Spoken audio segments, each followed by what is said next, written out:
Assalamu alaikum wa rahmatullahi wa barakatuh. Hello everyone, welcome back to my channel. I hope you guys are doing amazing as per usual. I wish you guys nothing but the best. We're going to continue from where I left off in part 1. My uncle, he carried on making his wedding plans, and I thought to myself, how could I get myself out of the situation? Like, I tried to speak to my mom, but every time I tried to talk to her, he would be there, so I couldn't really say anything. And my mom did ask me. She did say, do you want to get married? And I said, yeah, because I had no fucking choice. I had no choice. I was in a place where I could not say no. So I was trying to come up with really creative ways to dip out without anyone noticing. So I decided to contact my high school friends, and I explained the situation to them, and I said, I'm, in danger. I'm really scared. They're forcing me to get married to someone I don't want. I can't really speak to my mom because obviously every time I try, he's there, so I can't really explain the situation to her. So they decided to put money together and send it over, and I decided to sell the camera that my mom bought me from Dubai and put the money together. I went to a travel agent and I said to him, listen, I need to get off. I need to leave now. I know there's an embassy in Hargeisa. I need to get there. He looked at me and he's like, you're Hawiya. I'm like, correct? And I said, yeah, I'm Hawiya. I'm the Hawiya tribe. Why? He goes, if you're from the Hawiya tribe and you go to Somaliland, you'll be locked up and you'll be beaten because they don't like you guys very much. So I thought, okay, if I stay in the place I am in, I am totally and utterly screwed. If I try to leave, there's a possibility of me getting locked up. The definition of trapped, okay? Like I said, the wedding plans went on, and one day I was at my mom's best friend's house. And this is like a few weeks after I tried to make my first escape. And I was at my mom's best friend's house, and I get a phone call from my dad, and he's like, oh, assalamu alaikum, congratulations, mabruk, walugo arose, nagla qabataha, you're a married woman now, I said, what do you mean? He goes, you're a married woman now. Your uncle told me he said that you wanted to get married, and I gave you up. And then he says, what's his name? Where is he from? Who are his family? What tribe is he from? And I said to my dad, so you don't know the last name or first name of the man you just married me off to? Or the family? He said, no. I hanged up the phone. Wallahi, I was speechless, because this whole time I had it in my mind that at least if I got a chance to speak to the sheikh, and if he asks me, meher, what do you want for your meher, and do you want to marry this man, I could have said no. And then that way they can't force me to marry someone that I just said no to, like in front of a sheikh, right? Ooh, I wasn't even given that chance. I was married off. To me, like, I was of no value, to be honest, because it was very, like, reality hit the moment he said, like, what's his name, what's his last name. I think reality really set in for me that that's it. I'm helpless in this situation. So things really started moving really quick from then. I got dressed up. Well, they would say dolled up. They did not doll me up. I look like a ghost. They put me in this green dress with these really weird sequences on it, and beads and shit. And they put this style, they did my style, like this curly style on my hair, but they put so many pins in, like it was really hard to even keep my fucking head up. They put me in the back of a car and they took me around the town, and sound their horn, them doing their little celebration. I was not celebrating. I was absolutely terrified. Everything was a daze. Everything was a daze. Since the phone call, everything was a daze. I thought, okay, I didn't even know the day I was getting married. No one told me this day, that day, this time. No. Okay. So they bring me back to the house and they put all these lovely things, dresses and gowns and scarves and things like this as gifts. But then I later found out that those gifts that my mom sent to buy me things wasn't actually used to buy me those gifts. He basically pocketed the money and then put the debt of all the clothes, everything that was in front of me, he put my name as Shamsa pays that debt. So anyway, they put me in a room, and prior to putting me in this room, I was taken to a woman that performs FGMs to check whether I was a virgin or not. And I was. And the lady turned around to my auntie and she's like, should we sew her up? I said, no, you ain't. Closed my legs together and bounced.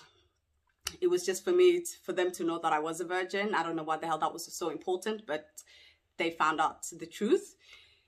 Back to the room, they put me in this room. Bear in mind, I'm a virgin. And this guy comes in 20 minutes later wearing a ma'awis. And a ma'awis is this really thin material they put around the waist. And they go about their day. So he comes in wearing his ma'awis, dead center of the room, and drops it. And just looks at me like, what's up? Yo, I couldn't even think straight. The first thing that came out of my mouth was, can you help me with these pins, please? My head hurts. So he comes and he's taking these pins out, and still I'm trying to find a way out. But there's no way out. You're stuck in that room for 7 days. It's a 7 days honeymoon period, just in there for 7 days, unless you're going to have a shower or you know, to pray. Everything else, you're fed, you sleep, you think, you breathe that room. So I was thinking in my mind, trying to come up with ways to leave. When I realized that I was really trapped and the last few pins were coming out, I said to myself, I have two choices. And this is what my 18-year-old mind came up with, that I have two choices. Either I could get raped tonight, or I can try. Okay, I can at least try. So then tomorrow I can just tell him, you know, piss off, like leave me alone. You're not touching me, thank you. No, been there, done that, I'm good. No, I tried. When I tell you I tried, I really tried, but I could not endure the pain. And for someone that went through previous trauma when I was a child, it is not something that's, that was not easy. Okay, it was not easy at all. I was in so much pain, my body froze. And as much as I said, get off me, leave me alone, nothing happened. Nothing happened. Out of the 7 days, I was raped for 4. Because on the 4th day, I got so ill. He caused some sort of internal trauma, damage, that caused me to literally stop urinating completely. I could not. They wouldn't give me any money to go to the hospital. I had no money to go to the hospital. Shit costs money. Okay, to even be checked, it costs money. So after the 7 days ended, my uncle decided to kick me out of my grandma's house. So I used the money that my best friends have sent me and the camera, and I rented a property, which became his property. But then the abuse also escalated from just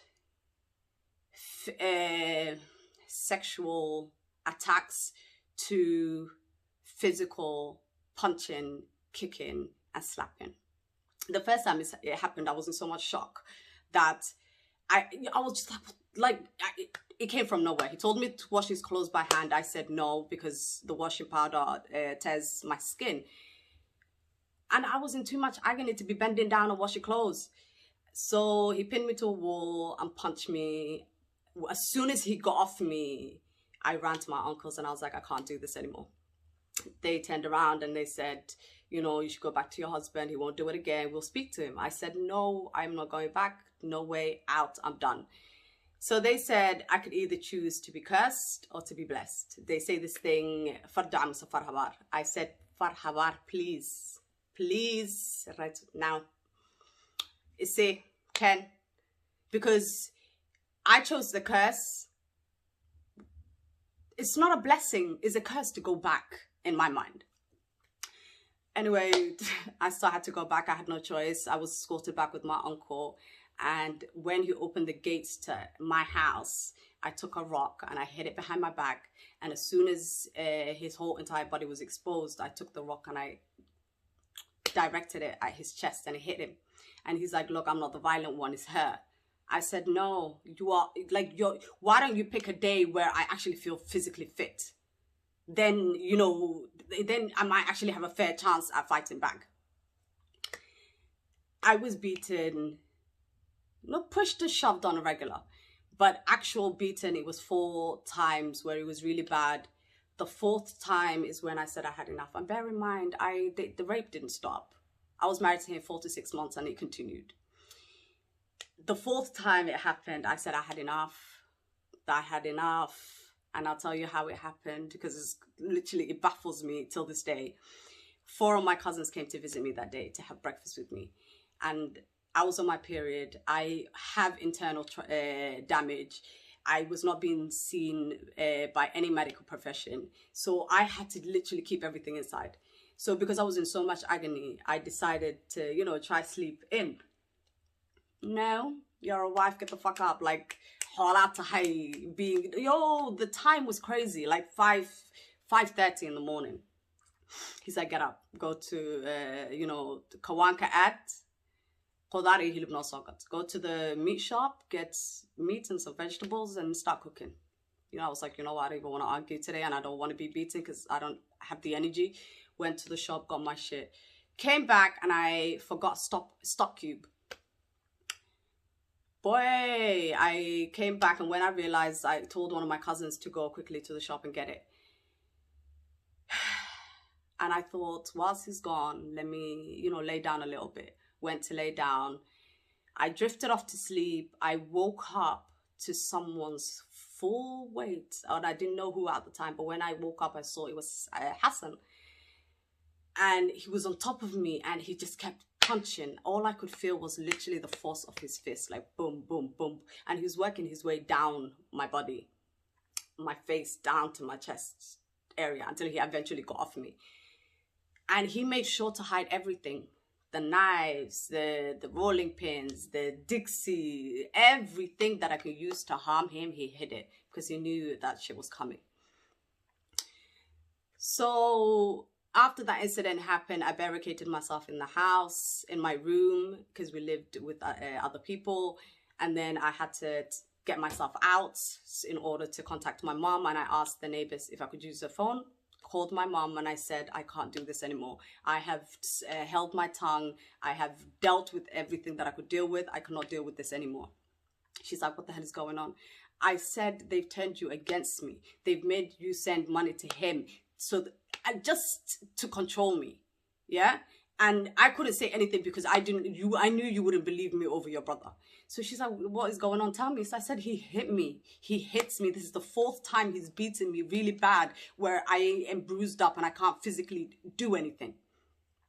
She got so mad. And the reason why I didn't tell my mom to begin with is because she had a lot of health conditions, like high blood pressure and diabetes. And I did not want to cause her to have, you know, her blood pressure to go up or her sugar levels to go up or down. I didn't want that, okay?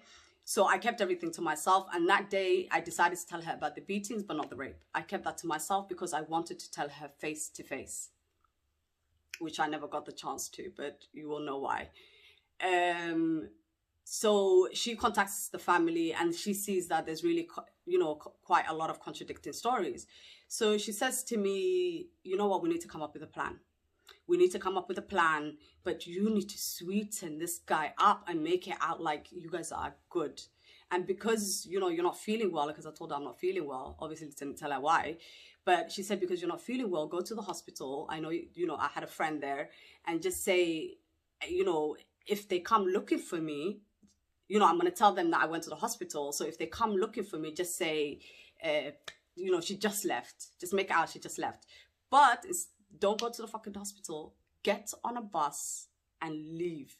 And she already spoke to my auntie, my 2 aunties that were in Mogadishu, waiting for me on the other side. And that's exactly what I did. I sweetened him up. I acted like, you know, the doting wife, and I wanted to sort everything out. I got on a bus the next morning, told him I was going to the hospital. He allowed me. Went and instead of going to the hospital, I got on a bus wearing a niqab, a hijab, my gloves, and I was trembling. I was so afraid that my uncle, like what he said was gonna come true. Like I was gonna end up in prison for disobeying them and for trying to run away. So I was really scared. I didn't know what to do, but I thought this is my chance. At least my mom knows I can leave. I was on the bus and one of my uncles walks right past the window. And I swear to God, I think I pissed myself a little bit because, boy, I thought I was going to die. Wallah, I thought I was going to die. And I started praying. I prayed, Ilahi Rabbi Rahmanu, please get me out of here. Oh Allah, please get me out of here. The bus moved. And I was so afraid of the checkpoints, but checkpoint after checkpoint after checkpoint, there was nothing. But then when I got there, things didn't get any easier. Do you know what I mean? Things really did not get any easier. I discovered that my mother was really unwell. Whilst everything was happening to me in Somalia, my mother was diagnosed with an aggressive brain tumor.